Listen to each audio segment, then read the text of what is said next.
Bonjour les amis, bienvenue dans un nouvel épisode d'Easy French et bienvenue dans le 18e arrondissement. Nous continuons notre série sur les arrondissements de Paris et nous allons donc demander aux habitants ce qui leur plaît dans ce quartier. C'est parti!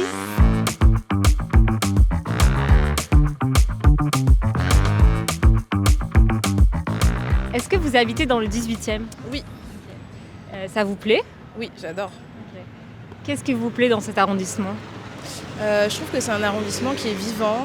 J'y trouve tout ce dont j'ai besoin au quotidien en termes de commerce. Et puis c'est joli, l'architecture de l'arrondissement est jolie. J'aime bien.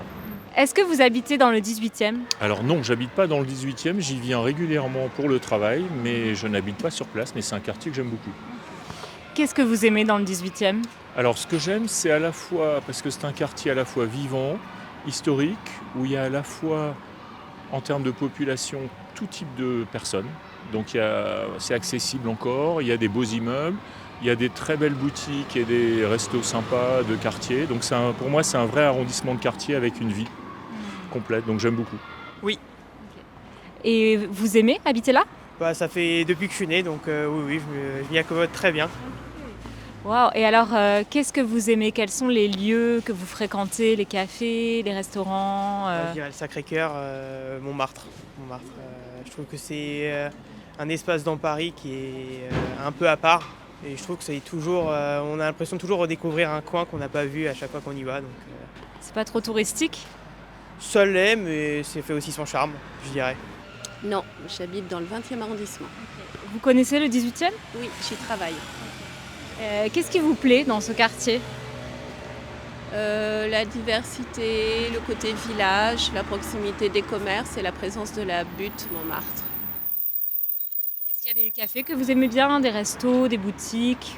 Non, parce que je viens vraiment juste ici pour travailler. Donc les boutiques le midi, oui, j'aime beaucoup la boulangerie du Square qui est juste derrière là-bas. Ouais, elle est très bonne cette boulangerie. Avec un chat.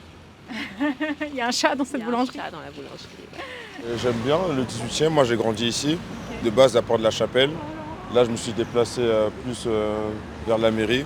Franchement, c'est en fait ce qui est bien que le 18e c'est un peu cosmopolite, ça se mélange un peu par rapport aux autres arrondissements ou vers un peu le sud de Paris, c'est un peu plus les bobos, etc. Le nord de Paris, un peu plus les étrangers, etc. Mais dans le 18e il y a ce mélange qui est cool pour grandir du coup. Ouais. Voilà. Et qu'est-ce que vous aimez comme lieu? Il y a des endroits où vous allez souvent? Moi, c'est les stades de foot. Les stades de foot, c'est là-bas où j'ai grandi. Où avant, où il y avait l'Adidas Arena avant, c'est là-bas où j'étais petit. Ou qu'on traînait quand on était petit, les stades de foot. Hein. Okay. Voilà, c'est tous les stades du 18e. Sinon, C'est le stade Poissonnier là-bas? voilà, stade Poissonnier, stade Porte-de-la-Chapelle, c'est le nouveau lac à Aubervilliers. Les gymnases aussi, c'est là-bas où on entraînait. Okay. Voilà. Est-ce que vous avez des lieux préférés? Alors, si le Sacré-Cœur en fait partie, oui, bien sûr. Le soir de Clignancourt aussi, qui est très beau. J'aime bien l'église aussi. À Jules Geoffrin? Oui, c'est ça. Oui, Notre-Dame de l'Immaculée Conception, pour être précis. Est-ce qu'il y a un café où vous allez souvent? Un Oui, resto? Je vais beaucoup au Renaissance qui est au bout de la rue du Poteau, parce qu'il y a du soleil. Ah. Et après, non, en soi, il y a énormément de choses, même en termes de resto, il y a beaucoup de propositions, donc c'est assez chouette. Pour quel genre de cuisine? Qu'est-ce qu'on trouve dans le 18e? De tout, pour le coup, c'est ça qui est cool. Il y a vraiment une cosmopolité, je sais pas si c'est très français ça, un côté très cosmopolite. Donc tu vas avoir du français, du géorgien, de l'italien, des traiteurs asiatiques un peu partout. Il y a vraiment beaucoup de choses. Si vous aimez découvrir la culture française avec nos vidéos, mais que vous êtes parfois frustré parce que vous ne comprenez pas tout, vous allez adorer Lingopie. Personnellement, j'utilise Lingopie quand je veux me détendre, mais quand même progresser en italien ou en allemand. Au lieu d'étudier, je regarde juste un film ou une série et l'apprentissage se fait naturellement. Sur Lingopie, vous pouvez regarder des films et des séries du monde entier dans la langue que vous voulez apprendre, y compris le français, l'espagnol, le coréen et 11 langues différentes. Ce qui le rend vraiment efficace, ce sont les doubles sous-titres.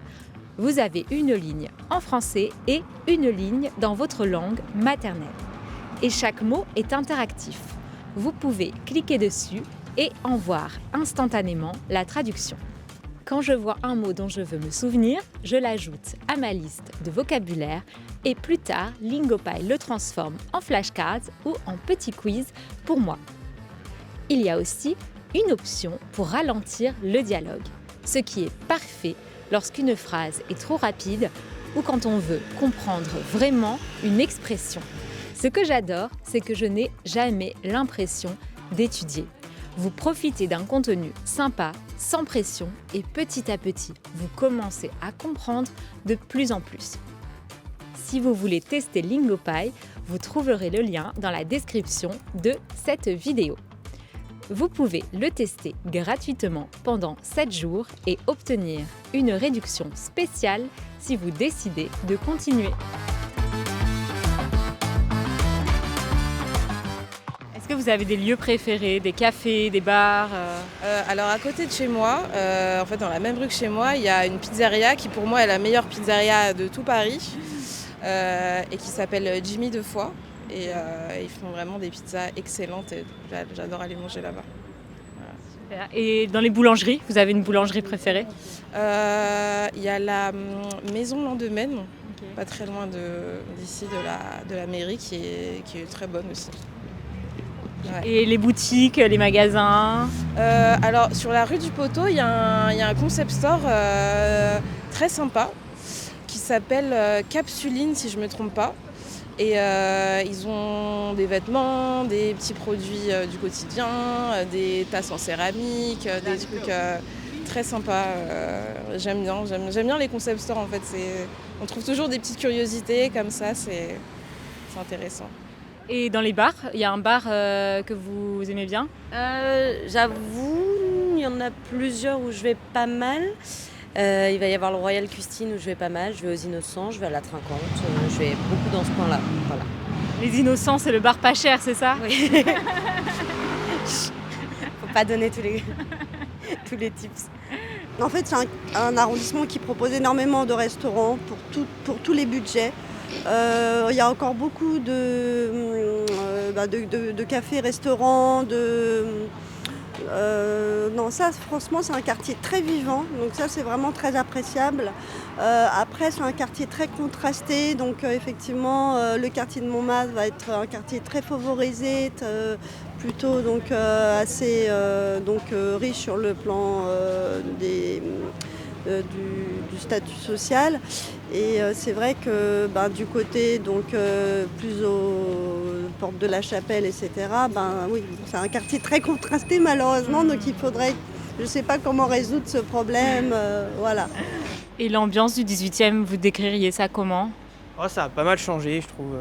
Même après j'ai été beaucoup plus jeune, mais je trouve que ça c'est quand même... je trouve que ça a pris du charme, du cachet, donc voilà.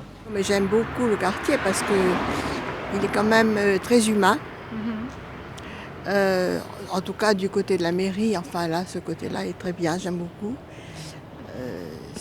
Il y a beaucoup de jeunes, beaucoup d'enfants. Il y a moins de gens âgés apparemment. Bon, mais c'est un quartier très, très, très fraternel. Et vous décririez comment l'ambiance du quartier? Chaleureuse, festive, multiculturelle. Voilà. Ça vaut le coup de venir ici pour un touriste? Ah oui. Ouais. Oui. Et puis de descendre de la butte Montmartre pour aller voir le vrai 18e. Là où vivent vraiment les Parisiens. C'est ça, exactement. En fait, il faut se balader, j'allais dire, il y a plein de ruelles avec... c'est pas le quartier le plus coté de Paris, c'est vrai. Il n'y a pas toujours beaucoup de touristes, mais il y a plein de petites choses à voir, des rues,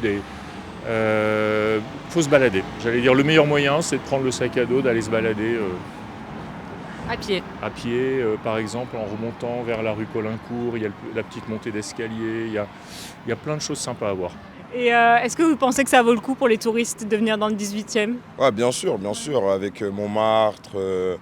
Après, je connais pas tous les coins, mais franchement, le 18e, c'est beau. Ouais. Honnêtement, il n'y a rien à dire. Même quand tu vas à Château-Rouge, tu vois à peu près... tu vois en fait une culture différente et tu peux en fait voyager dans le voyage en fait, dans le 18e, c'est ce qui est cool. Ah, Château-Rouge, c'est quel genre de commerce Non, c'est les commerces un peu exotiques qui viennent surtout d'Afrique, Afrique de l'Ouest. Ça veut dire ça peut être cool pour un touriste qu'il aille, puis s'il veut goûter d'autres choses, ça peut être cool. Pas forcément spécialité française, ça peut être cool.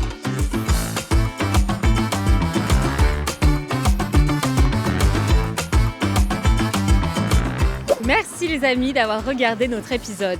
En commentaire, dites-nous quels arrondissements vous aimeriez découvrir.